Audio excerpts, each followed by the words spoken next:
Hola. Crónica de escape anunciado.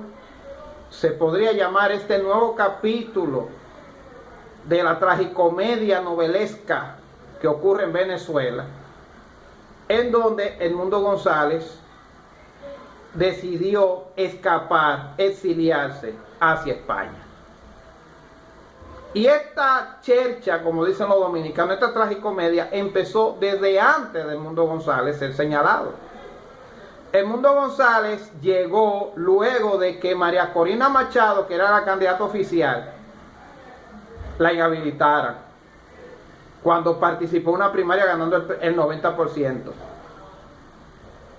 Un poquito antes con el show de Juan Guaidó, que a Juan Guaidó lo pusieron ahí precisamente porque la oposición sabía que no iban a llegar al poder, pero como una forma de distracción, lo pusieron a él, un desconocido. Luego intentaron hacer lo mismo con Corina Yori, y esto generó un serio disgusto por parte del sector de oposición, lo que hizo que finalmente fuese retirada.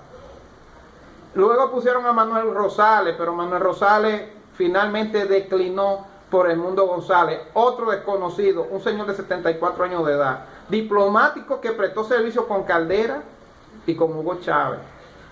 Entonces, evidentemente, la elección, el señalamiento de Edmundo González contó con el visto bueno de sectores de oposición, pero también con sectores dentro del chavismo.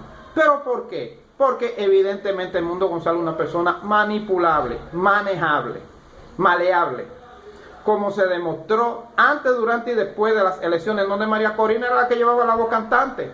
Tanto es así que después de las elecciones, nosotros tuvimos que hacer un llamado de atención de que María Corina ya que dejar el protagonismo, porque ella no era la que estaba reclamando que había sido electa presidente, sino Edmundo González. Entonces, hubieron una serie de actitudes extrañas, como por ejemplo que los demás candidatos de oposición no tomaran partido, no tomaran una decisión, no hicieran un pronunciamiento. También en el desdichado pronunciamiento dirigido a las Fuerzas Armadas y el pueblo de Venezuela, en donde los únicos que firmaron fue María Corina y Edmundo, mientras que los demás líderes de oposición no firmaron, lo dejaron solos. Y ya finalmente Estados Unidos, que decidió soltar eso en banda, decidió dejar eso a su suerte. Entonces, ante esta circunstancia, Edmundo González, en vez de sacrificarse, porque él no es presidente ni le gusta eso, si fuera alguien que tuviese esa vocación, no, a Edmundo González habría que, como dicen en el argot beisbolero, habría que hacerle AO en la goma, AO en el home. En el momento que quisiera anotar, no, Edmundo González pura y simplemente abandonó. Se tiró del barco antes de que se hundiera y solicitó exilio.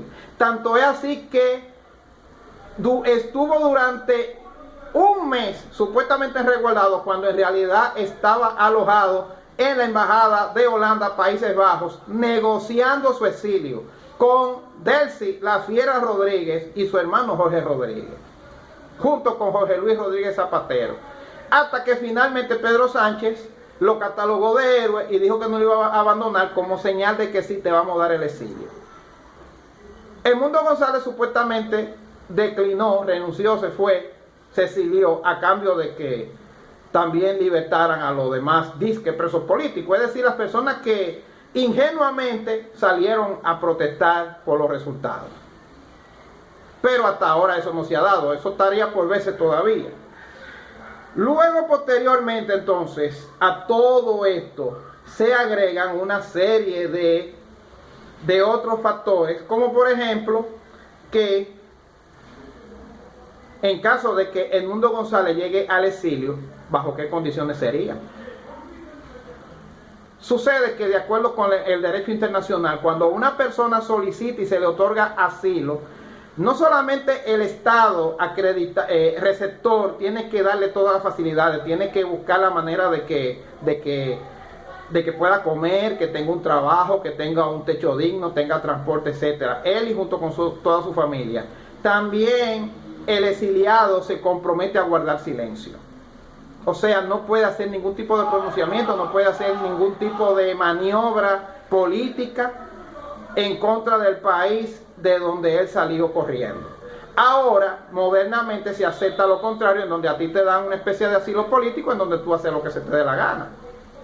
Entonces, si en su asilo político, ustedes ven que Edmundo González guardó total silencio, bueno, entonces eso significa que hay una renuncia tácita a sus aspiraciones a la presidencia de Venezuela. Si a esto se agrega que Edmundo quizás salga y haga uno que otro pronunciamiento y visite a 2 o 3 líderes europeos, pero sin visitar a mi gallo Vladimir Putin, ni a la alta jerarquía del Partido Comunista Chino encabezado por Deng Xiaoping, entonces tampoco estamos en nada. Significa que entonces fue un teatro. Ahora bien, ¿cuál es mi temor respecto a todo esto que ha pasado en Venezuela? Mi temor es que, así como estos actores de novela se han metido a la política para seguir haciendo novelas, así como cuando una novela es mala, porque cuando una novela va a empezar, se generan unas expectativas de cómo va a ser la novela. Pero si la novela resulta cansina, aburrida, previsible, sin sustancia y con unas malas actuaciones, unas actuaciones que son previsibles, que ya la gente va a saber lo que va a hacer, entonces se da el caso de que la gente se aburre, deja de sintonizar la novela y finalmente entonces la novela es retirada de programación para entonces poner otra cosa que el público le pueda gustar. Entonces eso es el peligro que hay actualmente en Venezuela, que de tanto la oposición estar jugando con las expectativas de sus seguidores, se pueden dar cosas peores. En el sentido de que a mí no me importa. Hay algo que la gente tiene que fijarse, y es que la abstención en las pasadas elecciones de Venezuela superó el 40%. Entonces, si la gente deja de interesarse en la política, eso no es bueno. No es bueno ni para el chavismo que está gobernando actualmente en Venezuela, ni tampoco para la oposición, ni tampoco para la comunidad internacional. Entonces yo creo que ya este circo, este show de mal gusto de parte de la oposición, de estar jugando con las expectativas del pueblo, con estar haciendo primarias y eligiendo un candidato que ellos saben que no van para ningún lado, con elegir un candidato que saben que no está en eso, con inventarse de que presidencias encargadas, con conquistar la Asamblea Nacional para no hacer nada, y otro tipo de maniobra más que ellos hacen, en donde usualmente quien pierde es el pueblo y ganan ellos. Entonces eso puede ser malo para el país, muy malo. Entonces pues, hay que tomar nota de todo esto que está ocurriendo en Venezuela. Ahora bien, un factor geopolítico que se puede dar es que, como el presidente Maduro le corresponde juramentarse el día 10 de enero del año 2025, pueden ocurrir muchas cosas. Es cierto que la revista The Economist ya pronosticó y vaticinó que el presidente Maduro se iba a juramentar sin ningún contratiempo, pero podría haber un tipo de negociación entre las potencias, léase Estados Unidos, Rusia y China, respecto a Ucrania y respecto a algunos países en donde hay riquezas mineras, gasíferas, petroleras y sobre todo las llamadas tierras raras, que son los componentes que sirven ahora para el cambio climático, para las energías renovables y alternativas. Entonces, tal vez de aquí al día 10 podría darse eso. O quizás se podrían inventar un gobierno en el exilio de que para entretener a la gente, con el objeto de que ante cualquier negociación entonces haya otro tipo de voltereta. Bueno, veremos a ver qué va a haber con todo esto, con esta crónica del exilio anunciado de Edmundo González. Una vez más, poniendo de relajo a los venezolanos. Bueno, qué lástima para Venezuela.